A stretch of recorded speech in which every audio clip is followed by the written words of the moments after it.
Good evening again, and it's time to begin our program. You know, this is an exciting time to be at Stanford and to be at the business school. There's so much going on. The university is really in the process, I think, of redefining what a great 21st century university is all about. There's a lot of energy and excitement around new initiatives to seek solutions to major challenges. There's a renewed vigor about our mission of educating leaders at this great place. And of course, the business school, you'll be pleased and proud to know, is a very integral player in this entire Stanford challenge. And what's going on at our school is nothing less than a real reinvention of management education, a new curriculum in the MBA program, a whole new set of collaborations across Stanford with other schools and students and faculty.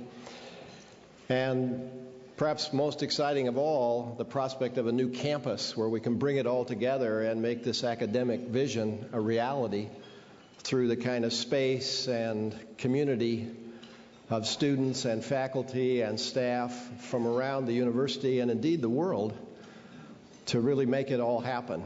So it's exciting. We hope you share that sense of excitement when you're back here with us. But of course, tonight is a special evening at the Stanford Business School, and we always enjoy this Arbuckle dinner so much.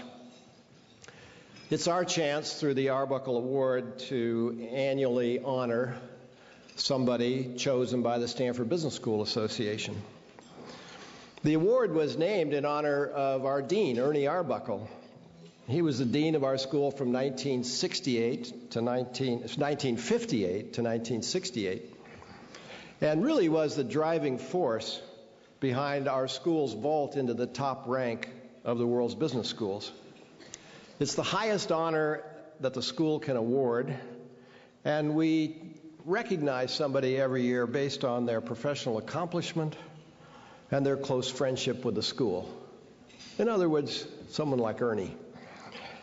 We're especially pleased tonight to have two members of the Arbuckle family with us, daughter Joan Arbuckle and her son Jeff Buenrostro, who's a current member of the class. You know, their presence here reminds us of Ernie's special place in our history and of the equally significant role played by Kitty in the building of our school. So please welcome Joan and Jeff, if you would. Joan and Jeff.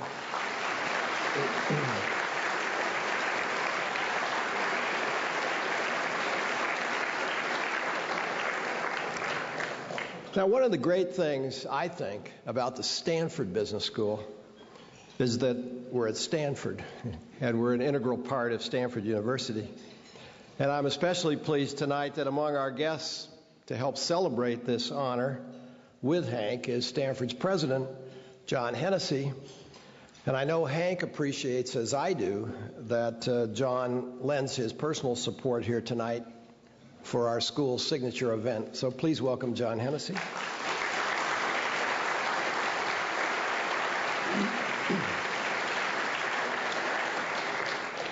You know, the first Arbuckle Award, suitably enough, was presented to Ernie in 1968 when he retired as dean and went to Wells Fargo Bank as chairman. And since the inception of this award, we've had 36 individuals receive it. And Hank will be the 37th tonight. As we honor Hank this evening, we also have a chance to recognize 5 former Arbuckle Award recipients who are with us tonight. So I'd like to just briefly introduce them to you.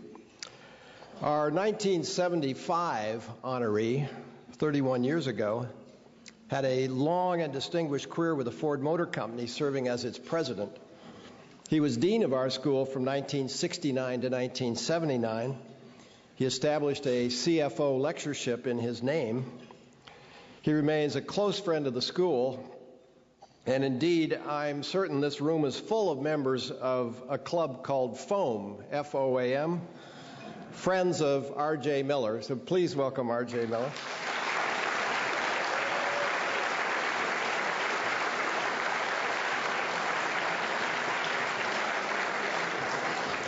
In 1985, we honored a member of the class of 49 who was chairman and CEO of the Ford Motor Company. You may think this is a Ford Motor Company thing.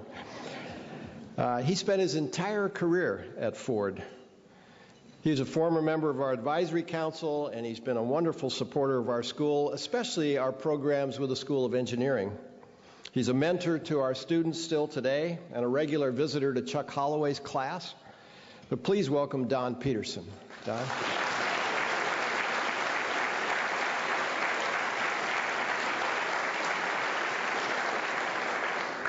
In 1989, we honored a member of the class of '64. He was truly a serial CEO. He was CEO of American President Companies, CEO of Lucky Stores, CEO of Leslie Salt, Vice Chair of the Gap Stores, and General Partner of Sequoia Associates, a member of Stanford's Board of Trustees and of our GSB Advisory Council. And like many of you here tonight, he is one of our wonderful fellowship donors. Please welcome John Lilly. John.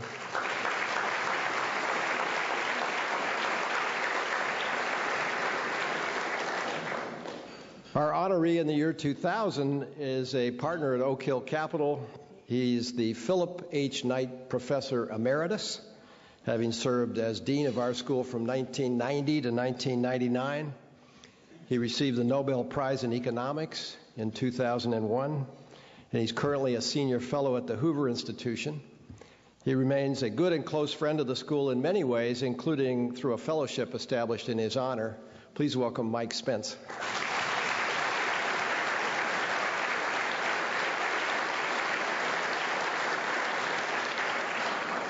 And last year, for 2006, our honoree was a member of the class of '62.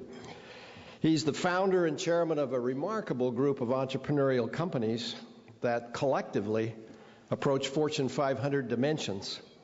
They include companies in outdoor advertising, financial services, recreational vehicles, retailing, and more. He's a past member of our advisory council at the GSB. He's a fellowship donor, and he and Denise, through their remarkable generosity, have made possible not one, not two, but 3 distinguished professorships at the GSB.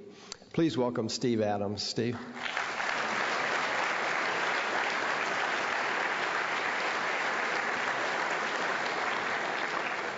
Now, there are 2 other Arbuckle Award recipients that are not here with us tonight that I'd just like to mention briefly. Our honoree in 1993 was the late John Gardner, a remarkable public servant, a teacher, a mentor, and a great friend of Ernie's. I always feel that John's here in spirit whenever we present the Arbuckle Award, and I would ask you to join me in welcoming John's widow, Aida, and their daughter, Francesca. Aida, it's great to have you.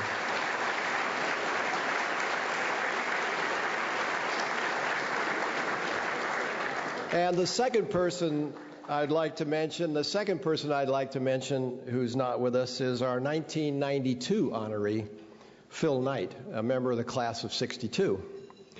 Famous class, Steve.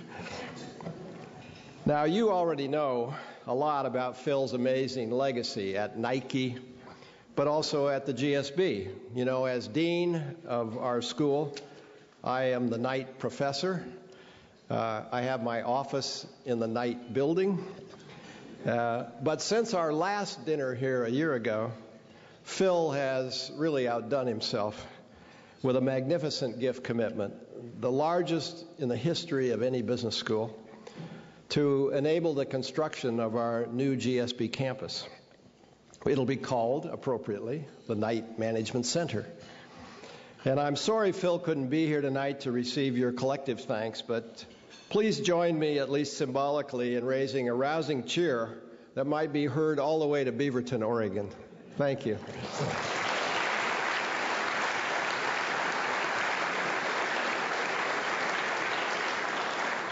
Now, it's always great to have so many Arbuckle recipients with us as we do this evening, and especially because several of them are sitting with recipients of fellowships that they established at the business school.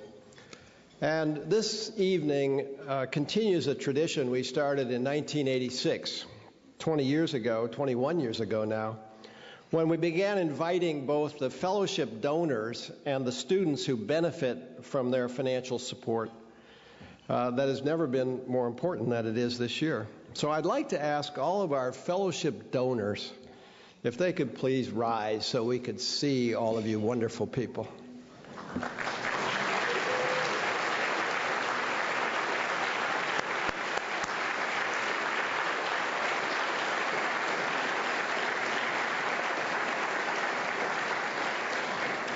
You are a fantastic group.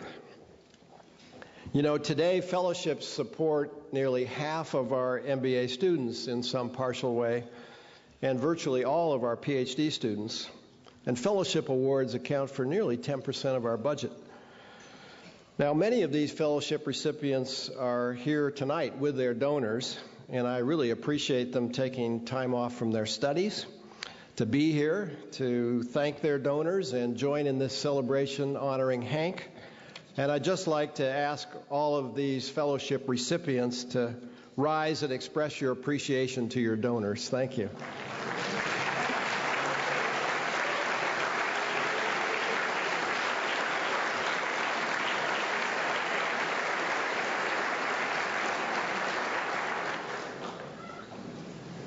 That's always my favorite part of the evening. Now, let me turn to tonight's honoree. You know, tonight's Arbuckle Award honoree is a great choice. And as many of you who've been here on nights past know, we usually and often have someone introduce our award recipient. But as his classmate and his longtime friend, it's my great pleasure to do the honors this evening. Hank grew up in Canada. He was the son of a ship captain. And he worked as a deckhand at age 15 and a first mate at age 17. And as a teenager, he never really intended to go to university, but his parents encouraged him, as parents do, and he enrolled at the University of British Columbia, where he sailed through with distinction. And he really caught the academic bug and decided to come to Stanford to get a PhD in business. So he and I arrived here in the fall of 1965, you know, both with young families, both living in Escondido Village, and both starting out as Sloan doctoral fellows. The school at that time and our classes were located on the Quad. Many of you may not even know that the business school was at the corner of the Quad, where history is now. And Ernie was our dean. And the intellectual energy being generated here at that time was really palpable. And Hank was a real academic star. It took him only 3 years to complete the Sloan program, earn an MBA degree, pass all the doctoral exams, finish his dissertation. And I don't think anyone has done it this rapidly before or since. In fact, he is our first Arbuckle alumni honoree to have received both an MBA and a PhD from the GSB. And I think it gives you some insight into how he's managed to combine managerial excellence with intellectual rigor throughout his career. Now, while having every intention to pursue an academic career, Hank first decided to get some real-world experience. So after a short stint with American Standard, he joined Pfizer in its Japan division for what he thought would be a 2-year stay. More than 35 years later, after just retiring as chairman and CEO of Pfizer, we honor him tonight. And in doing so, and in introducing him to you, I'd just like to emphasize, I think, 4 significant dimensions in Hank's life and career. Now, first, there's obviously his distinguished record of professional accomplishment in building and then leading one of the world's most significant companies, Pfizer. Consider what transpired during Hank's career. Sales went from under $1 billion to around $50 billion. The market cap of Pfizer went from about $1.5 billion to $190 billion. The share price, adjusted to today's terms, from 71 cents to over $26. R&D spending from $30 million a year to over $7 billion a year. In 1990, Pfizer was the 11th largest company in its industry, and by 2003, it was number one. Now, of course, many people deserve credit for this remarkable corporate performance, but I can tell you with absolute certainty that Hank was among a small handful of key leaders throughout this entire period who really made it happen at Pfizer for shareholders. He was president of Pfizer Asia, he was head of strategy, he was chief financial officer, he was president of medical devices, president of pharmaceuticals, chief operating officer, and for his last 5.5 years, chief executive officer. Only the 12th CEO in the 153-year history of Pfizer. And beyond the numbers, on his watch as CEO, Pfizer was recognized by various publications as the world's most philanthropic company, as the world's best at employee development, and several times among Fortune's best places to work.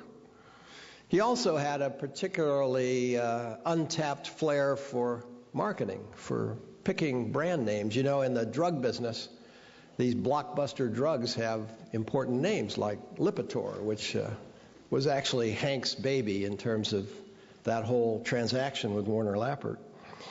And I am told by people at Pfizer that when they had another new blockbuster drug they brought to them, which you all be familiar with, the team had settled on a name. The name was going to be Alond. Hank said, "I don't sound like a very good name to me. What's your second choice?" Well, they said Viagra. He said, "That sounds better. I'll pick that." So you didn't know he had this talent. A second dimension about Hank that I think is pretty important is, Hank's been a global business leader long before anyone even heard the word globalization. Start with the fact that he grew up in Canada, he was educated in America, he went to work for a large American multinational overseas. As I mentioned, he joined Pfizer in Japan. He was then country manager for Iran and Afghanistan, living in Tehran. And then he was president of Pfizer Asia, working out of Hong Kong. Think about it. He spent almost 14 years at Pfizer, working outside his country of origin, outside the country of the headquarters of his company, before moving to head office. He speaks 4 languages. He's an extraordinary understanding of different cultures and the value of diversity and management teams. Last year, for example, he was presented the Grand Cordon of the Order of the Rising Sun, Japan's highest award to other than the heads of state or members of the imperial family. He was the first non-Japanese to ever be so honored, and he delivered his acceptance address in formal high Japanese. He's been honored by the governments of Pakistan and Uganda, by the UN Foundation. He's vice chair of the World Economic Forum and is just returning this week from their annual meeting in Davos, Switzerland. A third dimension about Hank is he's been an important champion and leader of significant humanitarian efforts. In 1999 at Pfizer, his predecessor's office was invaded by AIDS activists. And yet in 2003, Hank received an award from the leading AIDS activist group for Pfizer's role in AIDS education. When the Asian tsunami struck, the U.S. government, you may remember, at first offered $35 million in aid. And then they raised it substantially. An hour after Pfizer alone offered $40 million, which ultimately became $60 million in aid.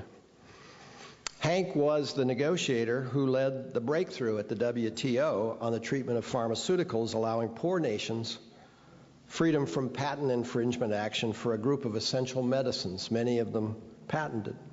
And this ended a huge point of contention for poor nations while preserving patent rights in nations able to afford medicines. And Hank vastly raised Pfizer's commitment to the International Trachoma Initiative, which has already led to the elimination of blinding trachoma in Morocco and is on track to end it worldwide around 2020. And he's a member of the Academic Alliance and chair of the Academic Alliance Foundation, which supports infectious disease prevention, care, and treatment in sub-Saharan Africa. And the fourth and final dimension I just want to share with you is that Hank has been a tireless community volunteer leader in many important causes and institutions. He's chairman of the Connecticut Science Center. He's chair emeritus of the Business Roundtable. He's a member of the MIT Corporation. We'll forgive him for that. He's served on the President's Advisory Council on HIV/AIDS, and his many directorships, I'm not going to name them all, but include the Medal of Honor Foundation, the Business Council, the Japan Society, the Royal Shakespeare Company of America, the Memorial Sloan Kettering Cancer Center, the New York Public Library, and the New York City Police Foundation. And most importantly, he's the former chair of the Business School Advisory Council and a current member of our council. And indeed, under Hank's chairmanship from 2001 to 2004, our current vision at the GSB really started to take form. So, ladies and gentlemen, it's with great pleasure that I introduce to you our 37th Arbuckle Award honoree, Hank McKinnell. Hank?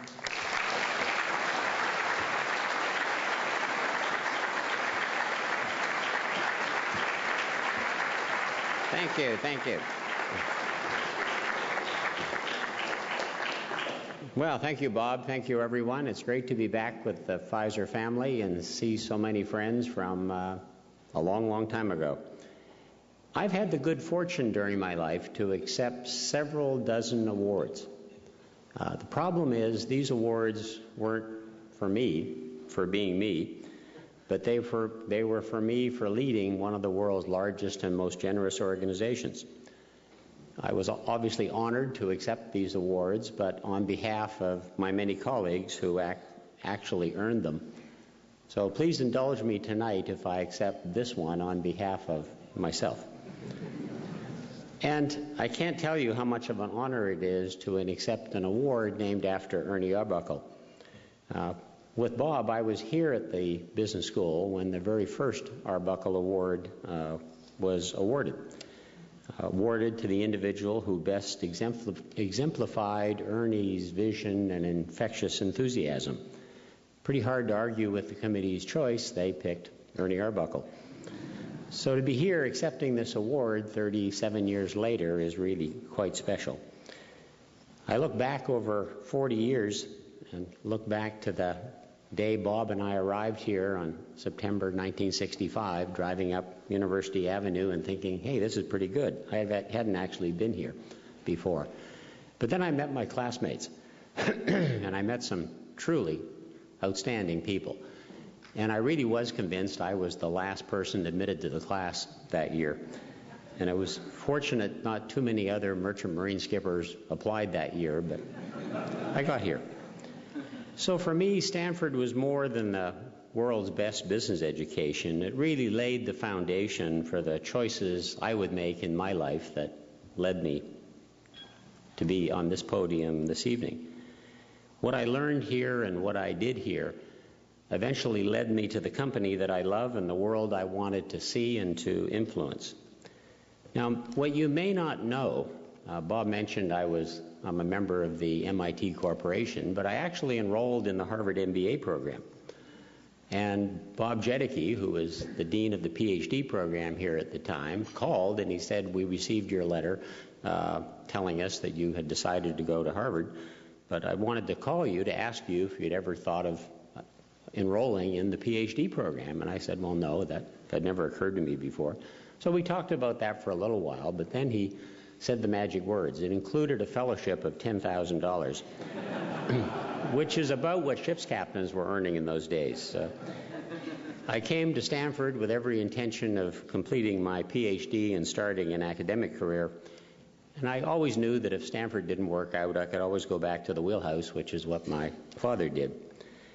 But as it did for so many of us, Stanford changed my life.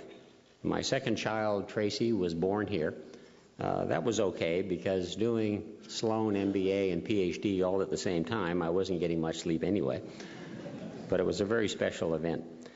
And it really was my growing family and the need to earn a living that motivated me to complete my PhD in 3 years. The problem I had, I completed my PhD at age 25. I had offers to join 4 business schools, but it kind of felt like I was on the wrong course. I was about to devote my life to studying and teaching about business, but I'd done a lot of interesting things, but I'd never actually worked in a business. So this didn't seem quite right. So I figured, well, I'm 25. I can spend 2 years getting the business experience I think I need, and then I'll come back as an assistant professor. And Pfizer came along and wanted to put somebody in Japan. Now, it never occurred to me that my decision to go to Japan for 2 years would start a lifelong engagement with a company and an industry and the challenge of world health that really became my life, and that was 36 years ago. I loved every day of it, whether I was a new Stanford graduate in post-war Japan, a manager in pre-revolutionary Iran, leader of the company's largest business unit, and ultimately the company itself, all by accident, something I never planned to do. Pfizer, I'm actually the 12th chief executive of Pfizer in its 158-year history, and given those odds, tonight I'll borrow a quote from Lou Gehrig: I consider myself the luckiest guy on earth. It's been great. Just about every day, and especially on a night like this, I'm hearing what I've started to call the 2 big questions. What do I see as my legacy at Pfizer, and what are you going to do Monday morning? Now, it's kind of early to talk about my legacy. Somebody else will write that story. Bob spoke very kindly of some of the things I've done. But I think ultimately what will be my greatest accomplishment will be that this 158-year-old company that made medicine for Civil War soldiers will live on. Now, perhaps that's kind of a low expectation for a company that was one of the remarkable growth stories during the 1990s. Share price up 16 times, from 14th in the industry to first in the industry. But the threats to Pfizer were and remain very real. Every one of the medicines we invest in, and it's about $1 billion over 15 years, come with a built-in expiration date. And we knew that at some point in this decade, the first part of this century, the patents would expire and the profit from those products would disappear. On the day I became CEO, we knew that medicines accounting for $14 billion of our revenue, 1/3 of our total revenues, more than the size of many of our competitors, would go off patent between 2005 and 2008. We called this period the cliff. It was pretty obvious from our strategic plans that we kind of fell off the cliff in 2005, 2008.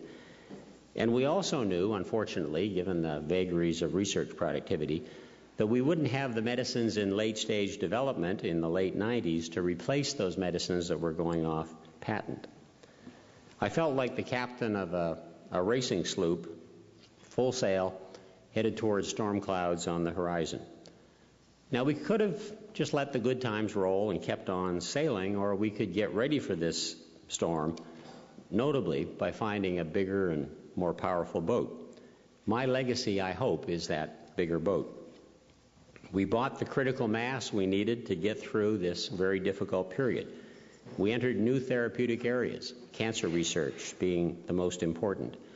And perhaps most importantly, we re-energized that research engine which produces new medicines. Today, we have in our pipeline the broadest and most strongly growing pipeline in our history, some 30 new medicines, including important new breakthroughs for Alzheimer's, cancer, infections, schizophrenia, and women's health. Nearly all of these went into the development process during the past 3 years, and Pfizer now has the resources, some $17 billion a year in cash flow, to both fund these development programs and find or buy more. But Pfizer is yet again in a period of transformation, not unlike those that every company goes through from time to time. The company will have to weather the loss of patent exclusivity on the world's largest medicine, Lipitor. My successor, Jeff Kindler, is absolutely focused on that day. He knows when that patent expires, and he's taking strong actions to prepare. and that's the right thing to do. But at its core, Pfizer has the people, the products, and the pipeline to get to a new era of growth. And I hope that's the part of my legacy that people will remember. For what I'll do next, the immediate answer is a lot more fishing and skiing and a lot fewer 80-hour work weeks. Bob mentioned the Academic Alliance Foundation, which supports the Infectious Diseases Institute in Kampala, Uganda. And it was very near here that, with a group of friends in academic medicine, we developed a plan one night around a table about the size of that with several bottles of fine wine to do something significant about infectious diseases and HIV/AIDS in Africa. The plan started with building a state-of-the-art teaching, research, and care clinic. We built it in Uganda. It's up and running. It's doing much better than any of us dreamed that night. We've trained more than 1,000 fellows in infectious disease, and depending on the outcome study you choose to believe, those 1,100 in turn have trained between 40 and 90,000 healthcare professionals who otherwise would not be working in Africa. But I can't tell you how personally rewarding it is to go to that clinic in Uganda and see that people with AIDS who once were shoved aside to die aren't sent away, but they're welcomed and cared for. I do believe that AIDS is the moral crisis of our time. Just as we asked our parents, what did you do in the Second World War? I think our children will be asking us, what did we do when AIDS first came on the scene? And I do plan to continue my involvement in this fight well beyond my role as a pharmaceutical company CEO. I'll also continue to advocate for more rational health policies, something RJ and I talked about earlier this evening. And here I'll tell you a story of what Bob Joss advocates so effectively. We need to know what to do, but we also need to know how to do it. At the heart of my role in global health is closing the gap between ignorance and knowledge. It's all about training. It's all about building infrastructure. But here in America, the gap between our hopes, how we want things to be, and the reality is really a knowing-doing gap. So here's an amusing proof of that statement. 2 years ago, I wrote a book on health policy. It's called A Call to Action, Taking Back Healthcare for the Next Generation. When I started this effort, I explained to my publisher that I didn't really want to write a bestseller. I wanted to influence thinking. And I was told that if it was a bestseller I wanted, I should write a diet or exercise book. And I was told that each year there are people who buy and read 20 or more books on diet and exercise. Now just think about this. How many diets does it take to lose weight? One, the one that you follow. Now, those people who buy 20 books on diet and exercise would be much better off reading the first book 20 times rather than buying 20. That is a knowing-doing gap. We see this time and time again in all our organizations. So when it comes to health, I plan to take action. I also plan to devote more time to an area of real focus of the Stanford Business School, which is America's competitive standing. I believe I can influence two areas of critical importance. One is education. The other happens to be corporate governance. The crisis in education is very clear. We know what we need to do. We're just not doing it. America's not keeping up with 48 of 50 other developed countries, particularly in math and science education. Within a few years, China and India will graduate more engineers and scientists than we graduate in all fields combined. Now, America really must take action now if we want to keep our leadership in technology and the jobs that come with that leadership. I'm also involved in an effort in Connecticut that Bob mentioned, the Connecticut Science Center. I was asked by the governor to chair an effort to build a museum as part of a city redevelopment. And I said, Governor, I don't do museums, but if you want help in education, that I could get excited about. And the governor told me, well, we're number one. Connecticut's number one in the nation in math and science. I said, that's nice, but you're 48 around the world. So that kind of got him thinking. I said, half of the biologists and chemists that we hire in Connecticut are foreign born. And he said, well, why aren't those jobs going to Connecticut kids? Well, because they can't do the math and science. So we've raised already $150 million. Steel is going up. This science center where kids can come and actually see and experience the wonder of math and science will open in 2008. As far as corporate governance goes, I'm a little afraid we're starting to see short-term interests trump long-term vision to the detriment of us all. I've served as a CEO, a board chairman, and as a director of several global companies. And I see both boards and management struggling to deal with forces that none of us thought of just a few years ago. Managers and boards of directors are responsible for doing what's in the interests of the shareholders. Today, though, I think we have to ask some different questions. Who is this shareholder? And more critically, how do we define best interests? Especially in those businesses where the planning and execution horizons take decades and very large risks are involved. The 10 to 20-year time frame that characterizes medicine, aerospace, and other industries of the futures are kind of out of sync with investors of the managed funds who hold stock on average less than 8 months, and hedge funds who on average hold stocks a little more than 8 weeks.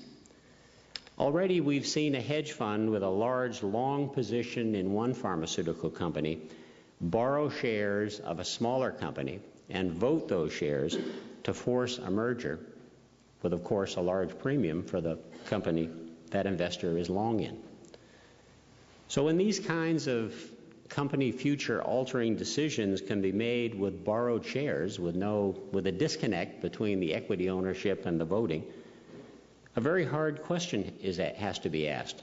Who does the board represent? Whose interests are you charged to protect? There's also, in my view, a battle going on about the role of directors in a world where instant public approval or disapproval of every decision is on CNBC the next morning.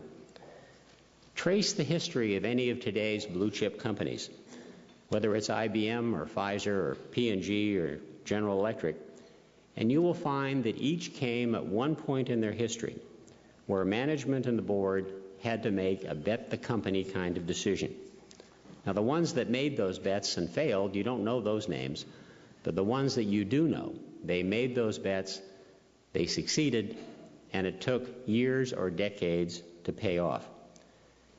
Now, how would those decisions get made in today's world when hedge funds voting borrowed shares can change your board of directors?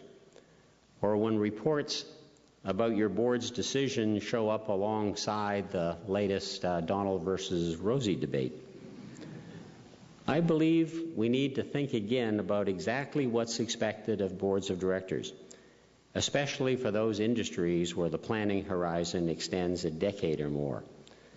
Those industries, pharmaceuticals, biotechnology, aerospace, energy, computer development, are at the very center of our global competitiveness, and at their hearts are high-risk, high-reward enterprises.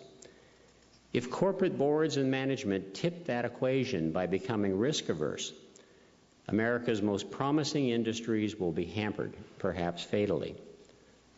Corporate governance is important, not only to the future of these companies, but to the entire opportunity-creating machine that makes the American experience one of the most sought after on earth.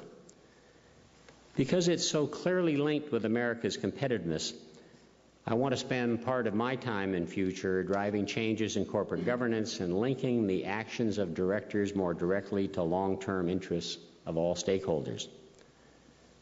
But that's work for another day.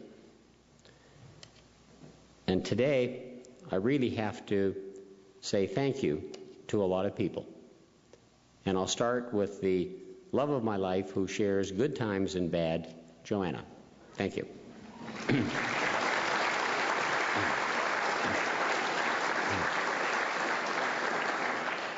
And to my 4 children, each born in a different country, represented by my daughter, Karen, tonight.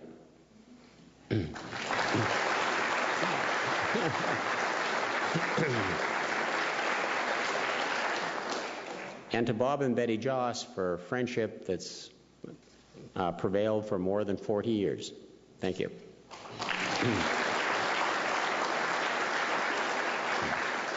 And thank you to all of you who shared this wonderful evening with me this evening.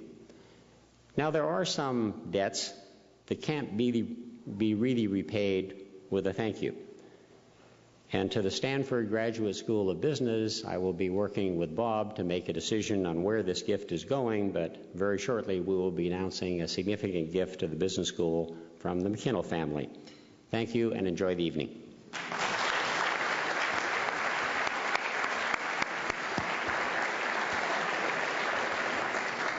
Well, Hank, thank you so much for those inspiring words and for all you do for us, for all you've done for the GSB and Stanford, and that remarkable gesture of support at the end he didn't even tell me about. So, Hank, that's fantastic.